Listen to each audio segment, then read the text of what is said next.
The Galaxy S10 is all new, and when we looked at what consumer needs are, everybody has a different taste and different preference. A decade into making these phones, consumers are more educated and they know what they're looking for and they have very specific needs. So that's why this year we've decided to give them more choices. The Galaxy S10 is really designed for that person who wants that performance device and is looking for that next phone. The Galaxy S10 Plus, we've really upped all of the specs across the board for somebody who's really looking for that next level in performance.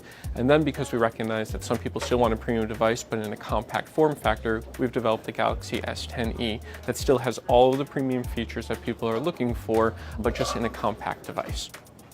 We're also very happy to introduce the Galaxy S10 5G, knowing that it'll be rolling out into select markets. We've thought about this is not just a phone that's going to connect to a fast network, it's really going to be a phone that can give people a next level experience. And so that's why we've upped some of the specs. For example, it'll have our largest 6.7-inch screen, but still in a form factor that fits in your hands. And then it'll have additional cameras like a 3D depth camera to enable those advanced experiences beyond just taking great portrait photos, but things like AR experiences and interactive experiences.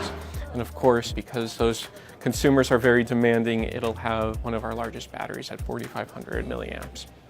The Galaxy S10e starts out at $749.99.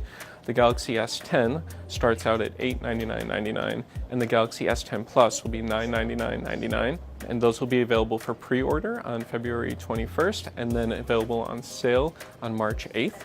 And then the Galaxy S10 5G will be available in Q2 of this year, exclusively on Verizon for a limited time, and then it'll be available later in Q2 on AT&T, Sprint, and T-Mobile.